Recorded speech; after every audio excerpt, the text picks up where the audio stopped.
Me da muchísimo gusto saludar al canciller Marcelo Ebrard, secretario de Relaciones Exteriores, a todas las embajadoras, embajadores, cónsules, servidores públicos de la Secretaría de Relaciones Exteriores en este año que comienza 2021.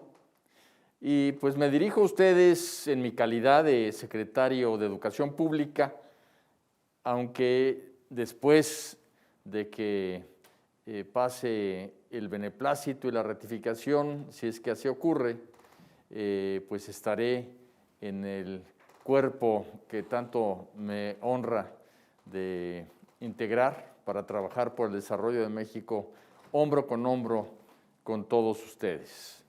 En estos 2 años del presidente Andrés Manuel López Obrador, muchas cosas han ocurrido en la educación pública mexicana. En primer lugar, tenemos todo un nuevo cuerpo normativo en donde, partiendo de una modificación al artículo 3 constitucional, se han podido expedir leyes generales de educación, leyes para la carrera de las maestras y los maestros y para el funcionamiento de un organismo que se llama Mejor Edu. Este marco normativo se va a complementar, si así lo aprueba la Cámara de Diputados, con la Ley General de Educación Superior, que pasó en la Cámara de Senadores con 108 votos a favor y 0 en contra, con 0 abstenciones. Esto nos ha permitido darle a la nueva escuela mexicana, que es el concepto que hemos manejado, 2 grandes pilares. Uno es la equidad y el otro es la excelencia. Dentro de todo el tema de equidad, el señor presidente ha impulsado programas muy poderosos. Uno de ellos es La Escuela es Nuestra, en donde ya 50,000 escuelas, podremos hablar en términos generales de una cifra redondeada de 200,000 escuelas públicas y más o menos 35,000, 40,000 escuelas privadas de nivel básico. De esas 200,000, ya 50,000 han entrado en este programa, en donde se le da el recurso directamente a un comité de madres, padres, maestras, maestros y alumnos para que manejen el recurso que va a venir a mejorar su escuela en lo que ellos mismos determinen.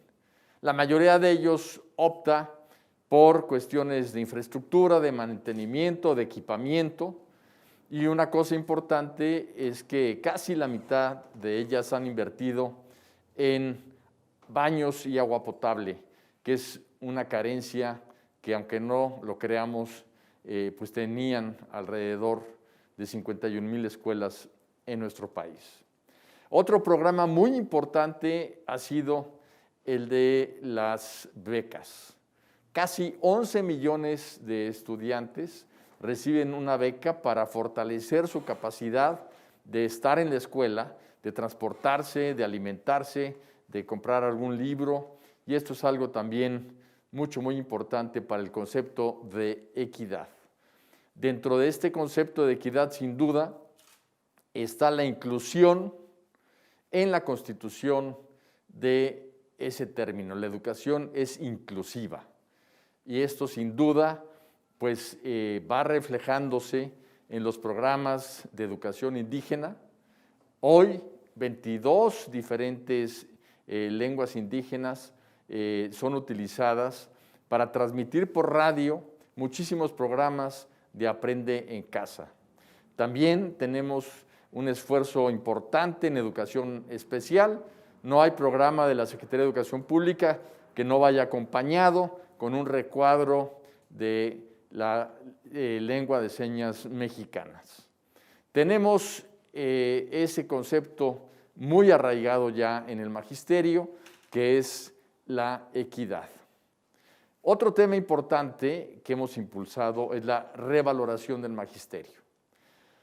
Yo quiero señalarles que en una encuesta que llevamos manejando todos los años, en el 2018, entre 10 diversas profesiones, la maestra y el maestro estaban en último lugar. Sí, en último lugar se encontraba el magisterio frente al aprecio de la sociedad. Hoy, esa encuesta, que ha venido mejorando en su posición el año anterior y los maestros y las maestras ya ocupan el primer lugar. Y esto no es gratuito. Esto es la experiencia que han tenido los padres y madres de familia en el programa de educación a distancia Aprende en Casa, en donde se han dado cuenta de la importancia que tienen las maestras y los maestros y de por qué son insustituibles para la educación de nuestras niñas, niños y jóvenes. Un tema fundamental de la modificación constitucional es, sin duda, que pone al centro de todo el esfuerzo educativo a las niñas, a los niños, a los adolescentes y a los jóvenes. Tenemos, sin duda, grandes avances en materia digital. Yo quisiera decirles que el gran reto que tuvo la Secretaría cuando vino la pandemia, pues obligó a reinventar literalmente las actividades de la dependencia. En primer lugar, fuimos la primera dependencia que tomó una decisión de cerrar las escuelas. Eso es muy importante porque nos obligó a tener que ofrecer frente al cierre de escuelas. Y lo que hicimos fue generar un programa muy robusto, en muy poco tiempo, de educación a distancia. Y esa educación a distancia es una educación que le llamamos híbrida, porque tiene televisión, internet, radio y cuadernillos de CONAFE que apoyan la base de todo, que son los libros de texto gratuito. El 100% de nuestras niñas y niños tienen libros de texto gratuito y esos libros son la base de la educación a distancia. Yo quiero comentarles que en televisión, por ejemplo, estamos hablando de 22 millones de niñas y niños que tienen como medio de aprendizaje la televisión. De estos, el 8.5 millones son por televisión abierta, 7.5 millones son por televisión de paga. Es una cosa muy curiosa, pero en los lugares más pobres de México, lo que se usa es la televisión de paga, la televisión por cable. Uno tendría la idea de que en las zonas más ricas de México es donde existe esta televisión, cosa que es cierta, pero en los lugares en donde no llega la televisión abierta, sí llega la televisión por cable, y son 7.5 millones de niñas y niños que están utilizándola. 6 millones lo están haciendo a través de un gran acuerdo que tuvimos con estaciones de televisión locales que manejan tanto televisión como radio. Otros 7 millones lo hacen por internet y 1,5 millones estudia en cuadernos que les repartimos a través de CONAFE.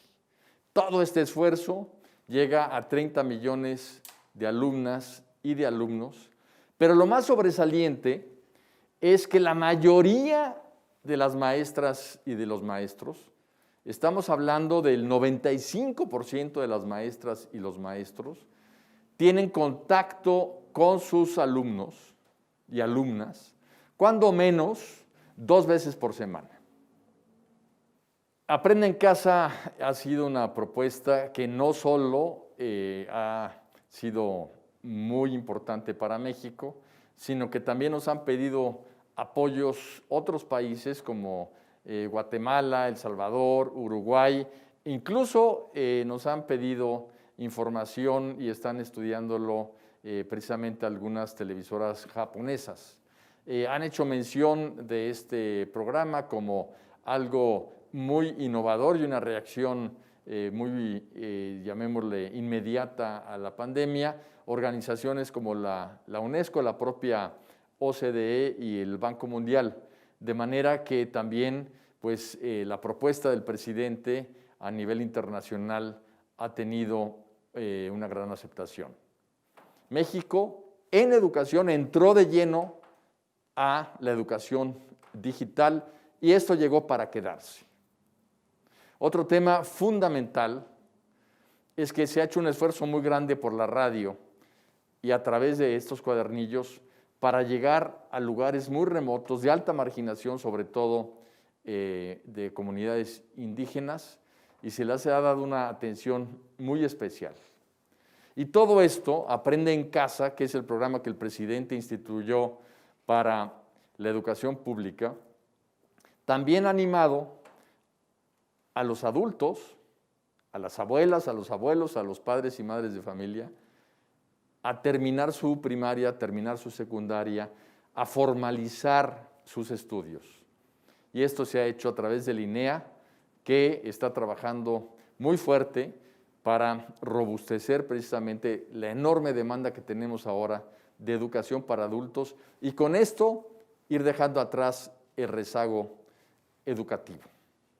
En la Secretaría de Educación Pública hacemos un reconocimiento muy grande a maestras y maestros y también a madres y padres de familia. Cuando iniciamos esta responsabilidad, una de las demandas del magisterio, a mí me pidió el entonces presidente electo, Andrés Manuel López Obrador, que fuera a todo el país y me reuniera con maestras y maestros de todos los estados.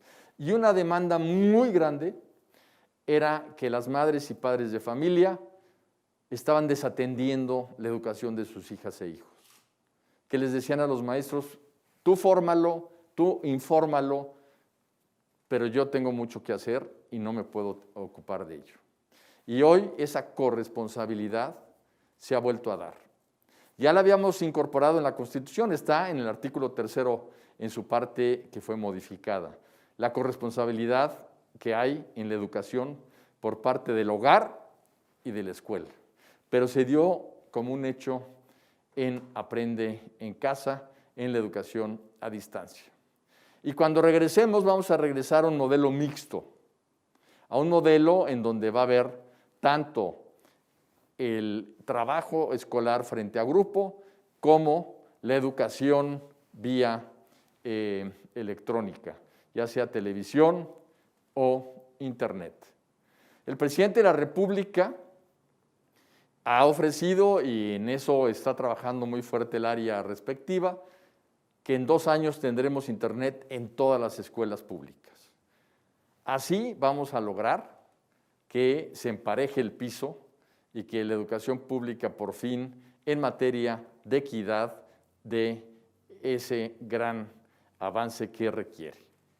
Quiero concluir diciendo que este año la Secretaría de Educación Pública cumple 100 años y lo vamos a celebrar el día que se instituyó la Secretaría el 3 de octubre, porque es sin duda una celebración de un concepto que tuvo José Vasconcelos de llevar la educación a todos los rincones del país con una cobertura al 100%, cosa que cada vez el país ha hecho un enorme esfuerzo por lograrlo y también estamos buscando que esa educación siempre sea de excelencia y de calidad.